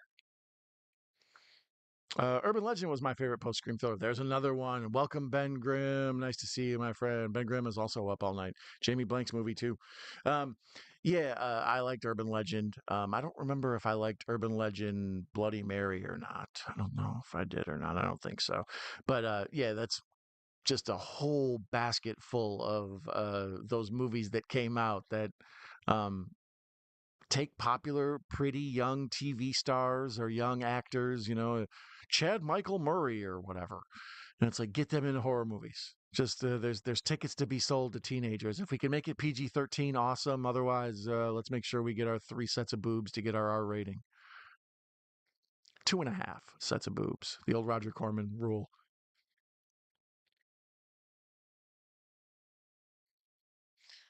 So now she's trapped in the car. Ghostface is outside. She's already starting to get covered in blood. She's got the final girl look to her. We're at the 1:28:30 mark. There's 22 minutes left in this bad boy. Um, how is there 22 minutes left still? Yeah, it's 3:15 roughly Eastern time here in Florida. Um, so we'll be wrapping this up in about within the next half hour here. I like all this where she's this stuff where she's being chased. It's really well done, and with the characters that get injured and then they come back, and even now, like she thinks Jamie Kennedy could be part of the killers. So there's a mystery of distrust. This all has been playing well together, all the different things, and they're all coming to a head at once. And here's where Stu shows up, just chewing up scenery like a billy goat, and begs for the gun.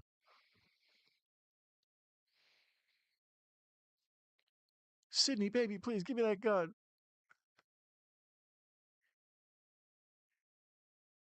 Yeah, I don't know. I feel bad Lillard took that stray. Watching him here now, it's like he just didn't deserve that. Tarantino's a mean man. Loomis needs to be a major presence. I wouldn't mind Loomis being in the next Meet the Parents. He helps all movies. Um, the only movie I like David Boreanaz in is in The Crow, Wicked Prayer. Um, David Boreanaz, the only thing I remember him about is he would be on, like, I'd fall asleep watching movies or basketball games and wake up in the middle of the night in Charmed or Bones or what's the Charmed spinoff? Angel. Is that what it is? Or is that Buffy spinoff? That's the Buffy spinoff. Like, yeah, that's all I know him as. Just more TV guy. Like I said, well, he's on Bones and he's on Angel, so he needs to be in a movie. One of these glossed up horror deals. And Valentine was good for that. That was another good looking movie. I Know What You Did Last Summer was a good looking movie.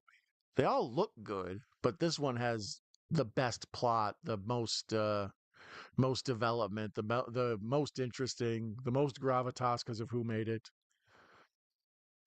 So now here, Skeet Ulrich shoots Jamie Kennedy, and even though I'm on the good guy's side, I'm also kind of in favor of shooting Jamie Kennedy. So good for him. Not in real life though. So if you want to commit some sort of awfulness, don't be directing him to this channel.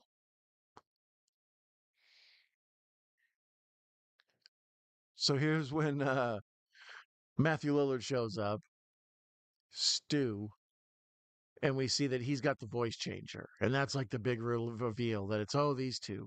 And when I saw this in the theater, I thought they were gonna have these two be gay. Like that felt like a natural story. Like, we're ready for that progressive move in the movies. It's like, no, they're just sort of weird, crazy killer people.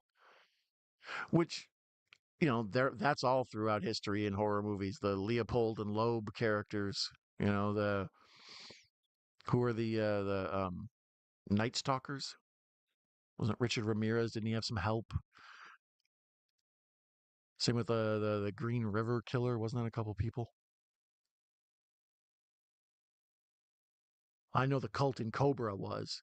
Yeah, see the way they're all hugged up on each other and stuff. I thought there was some sort of weird subtext that they had a thing going on. Stu definitely got a thing for old Skeet.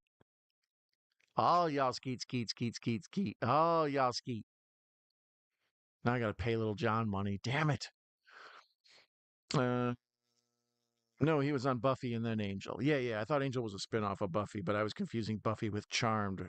Is Charmed a spinoff of Buffy? I don't know. I can keep track. Angel was too boring, also with his sad sack face, and I'm a tortured soul sob. It was more of a Spike fan. Same Professor Macabro. Could use a voice changer for it to sound like a Raiders of the Lost Ark, sound like Tote. That would be good. I think that's Danhausen. I think it's a Danhausen impersonation. Yes, yes, very nice, very evil. Bones pops up from the windows to the walls. To the sweat bums to Marco's balls. To all y'all skeet, skeet, skeet, skeet, skeet, skeet, skeet. Yeah, I don't know what haircut that is. I think it's just the dep. You go in and you say, give me the dep. Here's a picture of the lead singer of Bush. There, I said Bush twice. The reason I like Wicked Prayer is because he didn't play a good guy. It's the only character I like him playing because he didn't act like a guy. He never was. Yeah, he would have been good as like a bad guy in Fast and the Furious movies or like a TV Batman. If you got a Batgirl show, you need a Batman. David Boreanaz would be good for that. Professor was on Buffy season 2. You are cursed. I'm a Danhausen mark, I admit it. Very nice, very evil. So here, Lillard is just chewing up the scenery, though. Like, I don't know if I've ever seen an actor just act that big. Jack Nicholson in The Shining. That's the last time I saw somebody act that big. Jim Carrey and everything. Ace Ventura and all of it.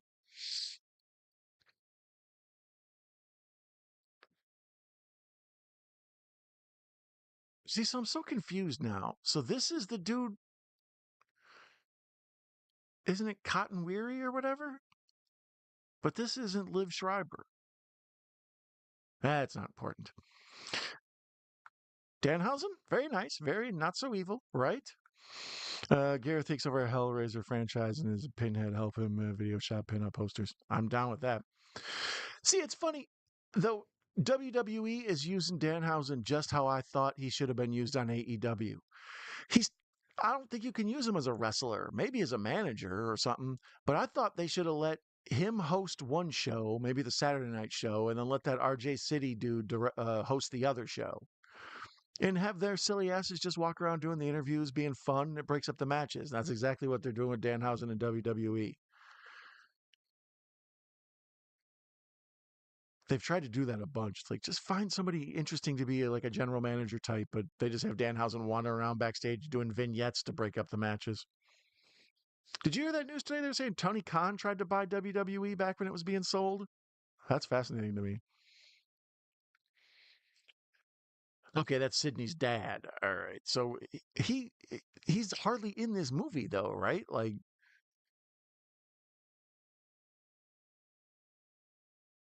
I think he tells her one time like go to bed, and then after that, what he's gone for like a business trip or something. That's why they got him tied up. Jack is being mean to me. Well, damn it, Jack, be good. Lillard is very kind, plays poker, helps with Without Limits movie. I mean, like I say, Lillard seems like a nice guy. I mean, I don't know what the problem is.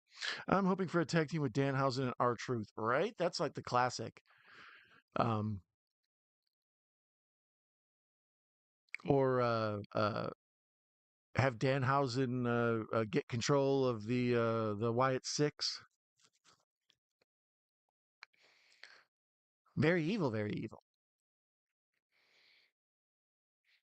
So I do like all this though when Stu and old Skeet are discussing who's going to do what and how they're going to set up this, and then they realize the gun is gone. But too much talking though. Everybody else in the movie they just pop up and stab, but for Sydney they want to have like a big 5 minute soliloquy here. It's like, yeah, yeah, yeah, just get on it. And there's Gail with the gun. Oh snap! Where's Marcel the monkey? Um, old Skeet or Danhausen and Danhausen. Thank you. Very nice. Very evil. Yes, yes. Very good. Very good. Uh, yeah, so we're playing down to the climax, and then they realize the gun don't work. Classic, classic silliness of horror movies. If you're gonna point a gun at somebody, you better make sure there's bullets. Damn it.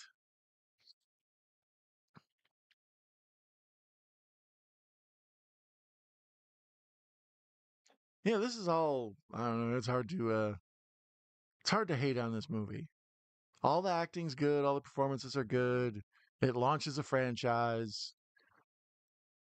Well made. Still scary. Still interesting. Funny. This is usually one I mix in around Halloween time. But you know, for a night like tonight, like I said, there's no real specific reason to watch anything. It's usually if some sort of holidays coming up or some sort of current event is going on, I'm interested in a movie that has to do with that. But sometimes you just go back to the classics. Scream works always, air day. And we should have known that these two were going to get covered in blood because they're wearing what? White shirts.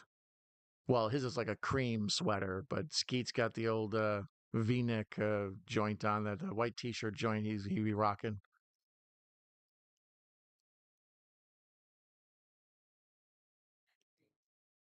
So then this is the old tables turned bit that I always like in horror movies when you feel like the heroine has now got the upper hand.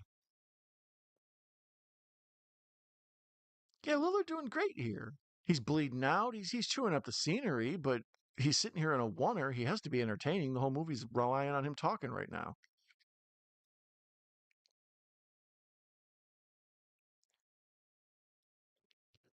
You should do that character, Danhausen. Yes, yes, very good, very evil. Way more clumsy and disorganized than Jill. I agree. I would pair him with Jack, Stacy. The dog? Thanks.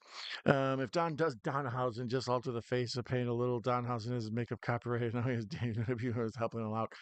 Um, See, but even then, like when AEW signed Danhausen, they were like, I remember some of the commentators and Cornette and stuff being like, well, why? There's no real exposure to him. You have to like build him. And WWE kind of didn't. They were just like, here's Danhausen. But I follow him on YouTube. His YouTube channel is good. He does a vlog as him as that character and travels around, goes to a lot of comic book shops and toy shops and stuff in the different places, the cities where he's wrestling. He'll go to like a famous toy store there and things. So he comes built in with like 100,000 YouTube followers or whatever the hell he has. Anyways, I like Danhausen. I don't know about him wrestling though. That whole thing where he has teeth instead of glass, that's funny business. So there's Stu runs at him with the craziness, chewing up the scenery. That's all he does at the end of this movie is just he couldn't be any bigger. If he was any bigger, he'd grow into a kaiju and just like stomp on the house. And the symmetry of him fighting with her on the floor and all the down pillow stuff floating all over through the sky like it's snowing, and then Halloween's playing on the background. And then he throws the TV on his head, old Nightmare on Elm Street, the three style.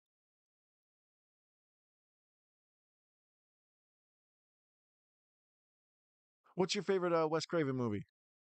Let me know in the comments or the chat. I think I go Nightmare on Elm Street. This, um, maybe People Under the Stairs. No, maybe The Hills Have Eyes. Then Last House on the Left. Yeah, I'd have to think about it for a while, but those are the biggies. That first Nightmare on Elm Street is just about as perfect of a horror movie as there is. This, like I say, is just about a perfect slasher. That's Wes Craven. What are you gonna do, yo? There's a reason we all know who he is. Deadly Friend is a classic. Isn't that the one with the BB? He busts Ann, what's his name's head open with a basketball. So gory though. Like that's one of the things I remember seeing this in the theater the first time. Like Skeet, especially. All y'all Skeet, Skeet, Skeet, Skeet, Skeet. He's just covered in blood, and it's all over his throat and his face and stuff. Like it's like Gail's wounds. That's traditional horror movie wounds. She's got a big gash right here, a little bit of blood coming out right here. If you had a big gash right here, your face would be swollen, your eye would be black, there'd be like yellow stuff pouring out of it. But in a horror movie, you just get like one little line. You know, it's like when people get shot in the arm. It's like, oh, you'll be fine. This is a movie. In real life, if you get shot in the arm, you die within like 12 hours because you get sepsis and shit.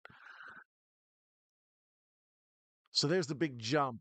I love that. That's the classic. This is the part where the bad guy jumps up. Not in my movie.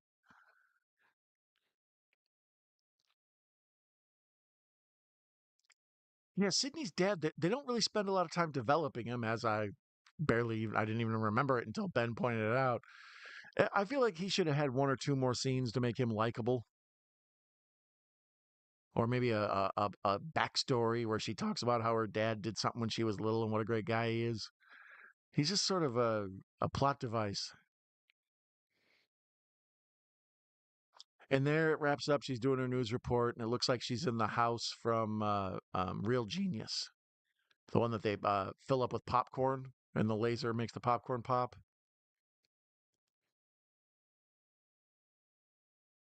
Or my Real Genius heads out. Shout out to Real Genius. Change the colors. It's still good. Take a drink whenever Don mentions Skeet. All y'all Skeet, Skeet, Skeet, Skeet, Skeet. What is his name in this? It's like Billy or something, right? What the fuck is it? Billy. Yeah. I'll say. That's how much I care about Skeet Ulrich in this movie. I still have never even learned if it's Ulrich or Ulrich. That's how bad I am. I like that though, the final shot where there's one little flash frame, like a Fight Club type deal. There's one quick white flash of Ghostface as the movie goes off. Um, let's see, where's my remote? They're giving me the old if you like this, you'll like this. So Scream 2, Scream 4, duh.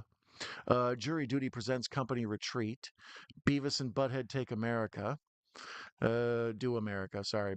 Beyond Belief, Fact or Fiction. They just know I like Riker. Scream 3, Ash versus the Evil Dead, Indiana Jones and Raiders of the Lost Ark. You're just saying that because I watched it the other day. Screw you guys. Speaking of me watching that the other day, that is in the catalog of things to watch. Of the other times we've done this, nearly 100 times now, actually more than 100 if you include all the ones I've done on other channels. So I thank you for joining me tonight in discussing the Wes Craven classic, the horror classic, the why the hell not? Let's watch this movie because it's awesome classic. Scream from the early 90s or the mid 90s, I should say. Pretty damn good. Still stands up. I enjoyed it.